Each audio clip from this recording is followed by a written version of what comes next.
All right, welcome back. So this is the top 5 ways we self-sabotage when it comes to money and success.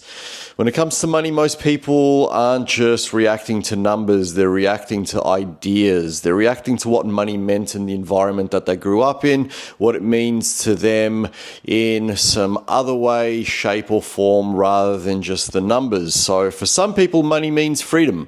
For others, it means stress. For others, it means arguments, guilt, pressure, pleasure, instability, shame. So when people self-sabotage around money, it's always not the same thing. Sometimes, people just think it's because they're lazy or they're bad with finances, but a lot of the times it's actually a lot deeper than that. It's psychological. It comes from what they've learned about success and how they view themselves as either being successful, what they believe they deserve, what feels safe to them, what's a risk, like a risk varies. What part of them still fears change, and that goes in that whole category of perspective, which is a big theme if you've noticed in these videos. So, and so are core beliefs. So if you believe and your core belief is shaped by fear, scarcity, self-doubt, even when new opportunities show up, you won't take the risk to go and do it. You'll just unconsciously push them away.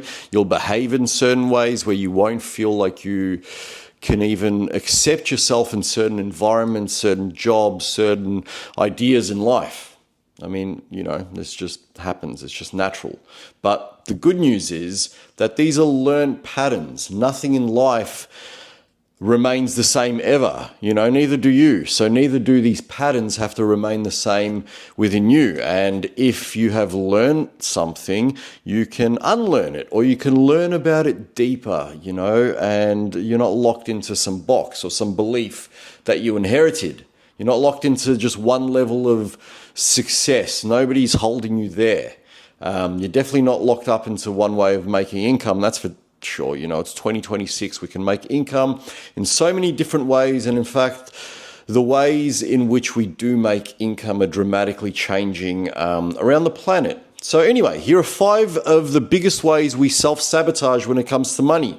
Number 1, we carry money beliefs that were never really ours. One of the biggest reasons people sabotage themselves financially is because they're still living from beliefs they picked up pretty early in life. It's like people take on what their parents have done in life and also what their beliefs that their parents showed them in early life before all the other things that happen in life shaped who you think you are. So a lot of people grew up around all sorts of stuff like money's hard, or rich people are greedy, or money is always a struggle, or the wealthy are always selfish, or wanting more is selfish. Wanting more for yourself is selfish. You should live a modest life.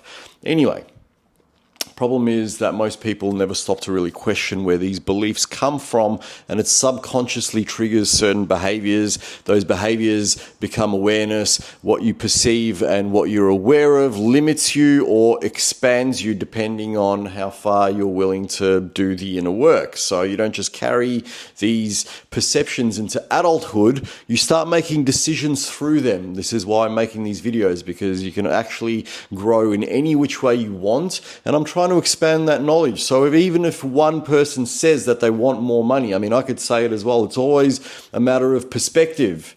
It's a matter of how much freedom you give yourself, what success means to you. And another part might also be, a discomfort that comes with these affirmations and these thoughts.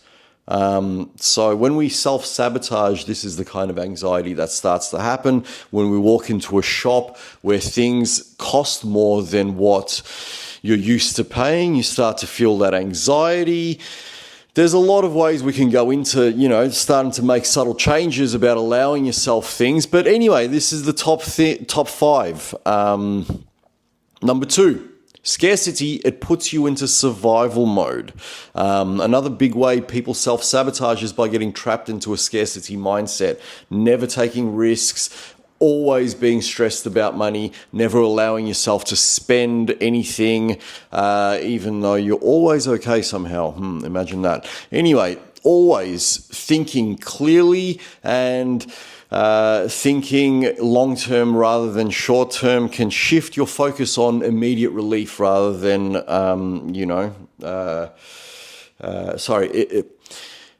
people's focus tends to stay on immediate relief rather than long-term direction is what I meant. And I mean, that makes sense because when your nervous system feels under pressure, you're always making some kind of crazy, running around with your head chopped off type decisions. You're not making calm, strategic progress towards your goals. You're just literally trying to survive. All of the other patterns come in as well, which is why it's so dangerous, You have narrow vision. It makes you really reactive. It makes you judgmental. It makes you very hard to think creatively and actually have the optimism that it takes to do something because your core beliefs are still that there are no options, even when everything is just like literally right there. If you actually think about it, every single tool is so easy and comes from, just a willingness to go out there and make a choice to start doing it instead of making a choice to feel stuck. It just takes a little bit of time. Might take a few months. What's the worst that's going to happen? You're going to be surviving the same way. You may as well do it. You may as well start planning for it. You may as well step out into the familiar even when the familiar is not working. So that's another way that we self-sabotage. It's not dramatic. It's just staying in survival mode for so long that you stop even believing anything is possible. Your whole energetic core won't allow you to do anything creative. And at heart, we are actually creative beings. We're not stuck in these boxes that we put ourselves in. Number 3, we're often just as afraid of success as we are of failure. A lot of people think, oh, you know what, if I fail, that's scary. But the truth is, a lot of people don't think about like, oh, if I succeed, maybe that's scary as well, because maybe that's a dramatic change in my life. It can bring more pressure, more responsibility. Oh my God, people might look at me. They might expect me to talk in certain ways. I might expect more from myself. What am I going to do with it? What am I going to do with that success? It can challenge the version that you have of yourself, and that version usually stays pretty comfortable in playing small, pretty comfortable in just going and hanging out with the same groups of friends at the pub or whatever it might be, the footy, the insert example here. And I'm not, just to clarify, shedding negative beliefs on those behaviors. All I'm saying is that you can get very stuck in comfort and you can delay the success that you could actually bring if you stop procrastinating, overthinking, being comfortable, if you just change some direction, and if you stop telling yourself that you're not ready. You're never going to be ready really for anything in life. It's that confidence to believe that you can actually take action, and that's what makes you ready. You've got it on the inside, but from the outside, it's just constant hesitation. And, through that fear, we just confirm more of the same things. And so like anything in life, I'm not saying it's easy. Might take a little bit of difficulty, might even take a fear of leaving behind your entire core identity that you've known for years, that other people know you as for years. They might judge you, but we self-sabotage in ways, and that's how it works, and we destroy opportunities. We just keep postponing it. Years pass. Anyway, number 4, anxiety and avoidance stops us from dealing with money properly. So think about the person who's won the lottery. 2 years later, they've got a worse life than what they had before they won the lottery. Okay, remove lottery out of the equation. Think about avoiding looking at your bank account, avoiding invoices, avoiding tax, avoiding rate conversions, avoiding the hard but necessary financial language and decisions to even think about money in a proper way. And that's what I'm talking about. That's the kind of avoidance when it comes to money. The heavier it starts to feel, the more those patterns come in, and you're like, oh, you know what? Only people who are so and so and so and so do this. Us people are locked into this. And that's just an anxious circle in your close circle, or even if, you don't have a close circle, it's just your thoughts that are running through your head. And those thoughts become cyclical. It's the stress you avoid. You avoid it, so the problem goes away, but it doesn't go away. It just grows and grows and grows, and so does your stress, and eventually just your view on life just becomes this like emotional loop. So even if, you're smart and capable, you can sabotage yourself here and limit yourself at some way, not because you're incapable, but because your relationship with the way you think about the language of what money means is wrapped in fear. You self-sabotage that next point of growth. Until you face it, you just keep avoiding. Okay, the last point, we lock ourselves into one identity. And you notice how all of these points are kind of related. And again, don't take my word for it. I've put some references below if you want to go and follow any of these points up. But number 5, we lock ourselves into the identity and we forget we can change it. And it's one of the deepest forms of self-sabotage. It goes in with the whole cycle of these videos that I'm doing. It's all about doing the inner work. It's all about understanding yourself better and the value that you can get from this, not only in a monetary value, but in the value that you have in your health, in your conscious relationships, in your career goals, in your family goals, in whatever you want to do, basically, and if you want to do more, actually, and connect with me more, you can follow us on socials. You can subscribe to these videos. You can download the Steo app. That's STEO. It's just come out and we're working on the next version of it. Anyway, these identities that people hold, tell themselves they're not the kind of person who makes real money. They're not business-minded. They're not successful. They don't know how to do this. They're not lucky like other people. They're not somebody who gets ahead. Those people come from this and this and this, and this is just how life works for me. And once again, I've been there, so I'm saying this from experience as well, like just the shift in giving yourself the opportunity to change your behavior so that your life starts matching it.